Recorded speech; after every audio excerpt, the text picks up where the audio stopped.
Hey everyone, this is your host Sophia Nelson, and welcome back to the Be the One You Need podcast. I wanted to talk today about something that I think is very important as we are ending summer. Hard to believe July is almost over and we are headed into August, and before you know it, we'll be back into Labor Day and autumn and school will start, and before we know it, we'll be into the holidays and the year 2025 will be gone. As you know, I'm on social media a lot and I pay attention to hashtags, to trends, to what people are talking about. And I wanted to talk about the topic today. What is love? What does love look like? What does it do? What does it act like? How does it show up? Because in the most simplest way I can say it, the world is in need of a lot of love right now, and a lot more grace, and a lot more empathy, and a lot more kindness, and a lot more care and concern for one another. You know, of all the topics I could talk about, people will ask me, Sophia, why did you want to talk about this topic now, given the politics of our moment, given the rancor of our moment? I imagine there are other things that I could talk about, but the truth is that the one thread that has held mankind together in times of difficulty, in times of stress, in times of famine, disease, loss, wars, is humanity and love for one another. Kindness, empathy, care, showing up, community supporting people when floods wash away campgrounds and young people in their midst. And when our neighbors don't have food to eat,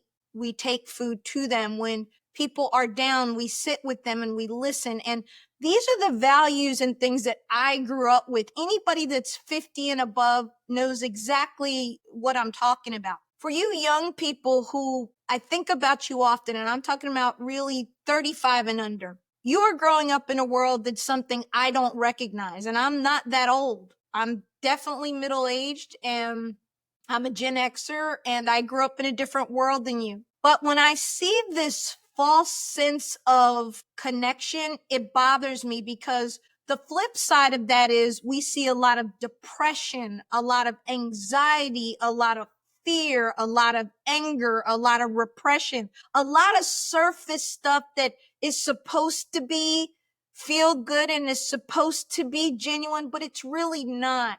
Because at the end of the day, the best definition of love I can ever give you is the one that the Apostle Paul gave to all of us. And everybody's heard it. You've been to a wedding. You've heard 1 Corinthians 13th chapter read aloud, or if you're a Christian or a Muslim or a Jew or any other faith that you may be a part of, we are all familiar with this verse, this chapter on love and what love is and what love is not. And the reason I'm talking about this today on this week's Be the One You Need podcast is because I've recently experienced an abundance of going where the love is and having my front row, as I coined in the book, The Woman Code, show up for me. I had to have surgery and I knew I was going to have it for weeks. And today's my first full day in makeup and I'm getting ready to go out and run some errands and do some things, but I've been convalescing for a week. And I didn't have any family around because the surgery was unexpected and my mom is out of town and other relatives are out of town. So I had to really rely on my circle, on my row, on my sister friend list, and on my community of care and support. And as was bathing in the flowers and the love and the care and the calls and the food and the gifts and everything that was given to me, and people coming and taking shifts to just sit as I was asleep when I came home from surgery, and people making sure, particularly Tamiko Chambers, who gets a big shout out from me today. You've heard me talk about her before. She's my BFF and she is the best friend anybody could ever have. I am so blessed to have her. I don't deserve her. But I want to talk about that a little bit too, and how we end up with friends like that. The real ones that show up. The scripture said there's a friend that's born for adversity, a friend that sticks closer than a brother. I've got not just one of those, but many of those. And also stepping back and scrolling through my timeline and realizing how many people out there are lonely, hurt, lost, left alone, and they don't have that support and they don't have that care and they don't have that kindness. And I was thinking about, well, how does that happen? How did I get so lucky? Well, it wasn't luck at all. It was being intentional and being consistent in the way I show up for other people and cultivating that relationship, cultivating that row.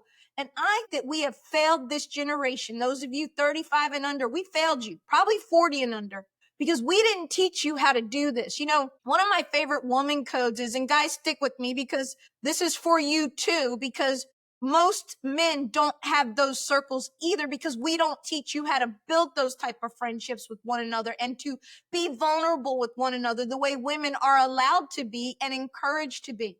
And we need to change that. And if you don't know what I'm talking about, watch Scott Galloway, because Professor Galloway has been doing a body of work for years about male emotional intelligence and men and boys and the loneliness gap and the relationship gap and just how much trouble we are in when it comes to male-female relationships and dialogue and how we talk to one another and entreat one another. And as I was convalescing and bathing in all the love around me, literally showing up in the way it behave, not words, not just the text saying, oh, I wish you well, girl, or I'm praying for you. No, people coming and doing and taking time from their jobs and their families and showing up. And all of us are of a certain age. And it occurred to me that there is not one person in my circle, not one, who's in that close circle who is younger than 45 years of age. And that we all have a set of values, a set of commitments that we make to each other to be there for each other, regardless of what's going on in our lives.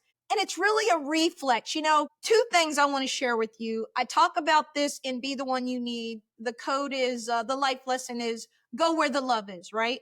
Go where the love is. It's a very simple phrase, but it's something I've learned to dwell with people who are loving. As Mr. Rogers would say, find the helpers. Helpers are loving, kind, good, caring people. Some of you have nothing but nasty, antagonistic, bitter, jealous people in your circle or in your family, worse. And all they do is tear you down. All they do is drain you.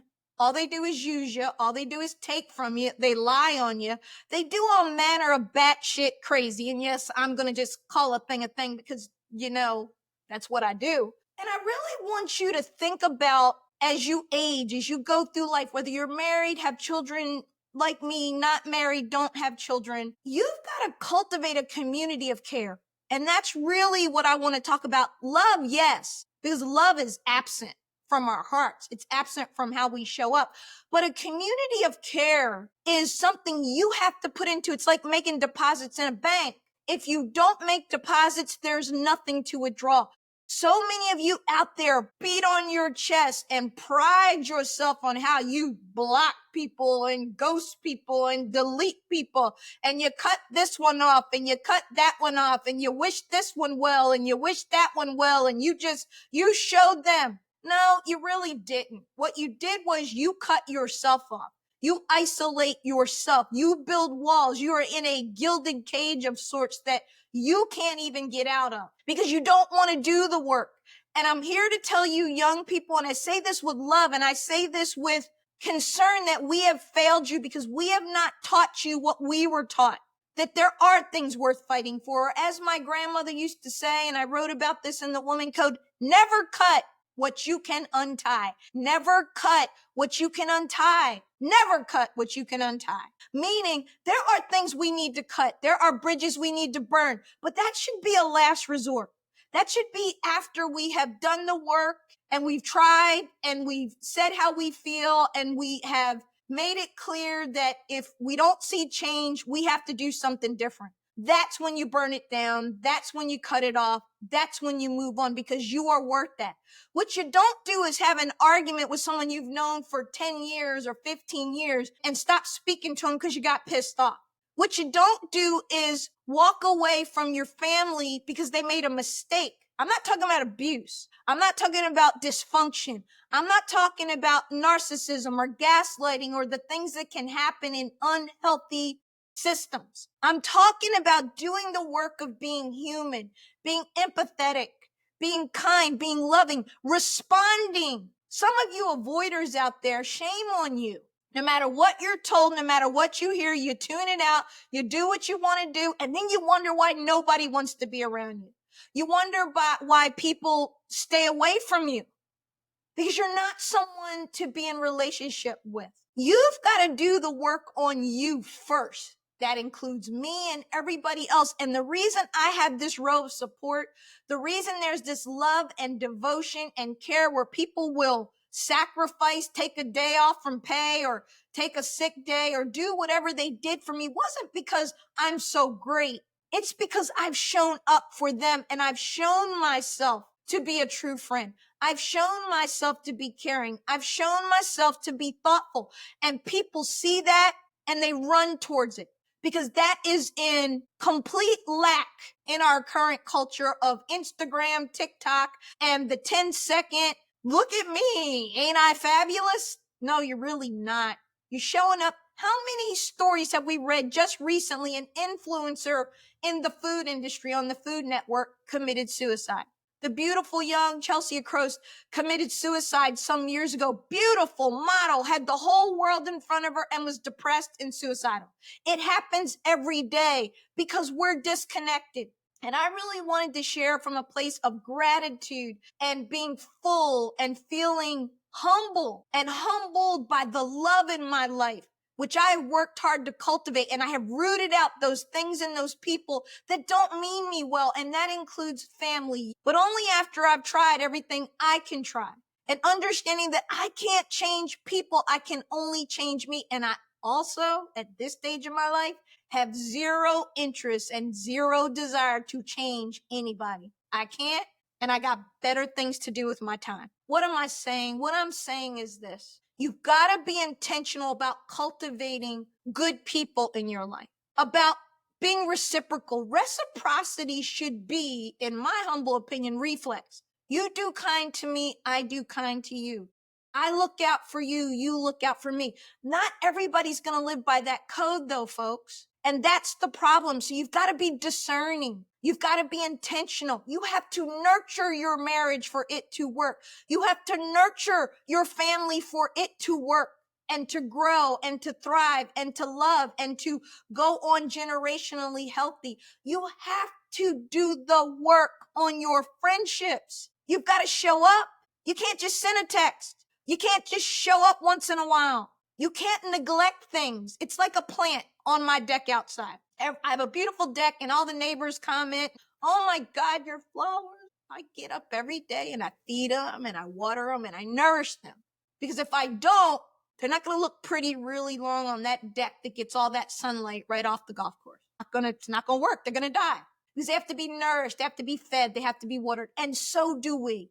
And that's my message to you today. Be intentional about cultivating a community of care. Be intentional about not saying love you and, "Oh, I love you." Show it, damn it. Show up, listen, engage. Say you're sorry once in a while. Be accountable when somebody checks you and says, "That doesn't feel good and I don't like that you did that or that you keep doing that thing. It hurts me." Don't ignore them. Don't dismiss them. Don't pretend you didn't hear it, because you did. All you're doing is breaking your house. You're not building it. All you're doing is breaking your marriage or breaking your family or breaking those relationships that you will need when you get sick, that you will need when you lose loved ones, that you will need when you lose a job, that you will need in hard times. We all need each other at the end of the day. Barbara Streisand said it best. People who need people are the luckiest people in the world. I am grateful for my row.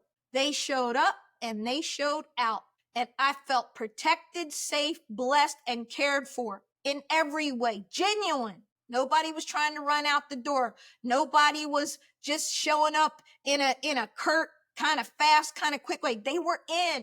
And they said to me, "Sophia, you showed up for me when I was sick or when I had breast cancer or when I had a baby or whatever I was going through, you were there. Of course I'm here." That is a blessing. And I don't give a damn how much money you have, how many cars you have, how many homes you have, how many boats you have.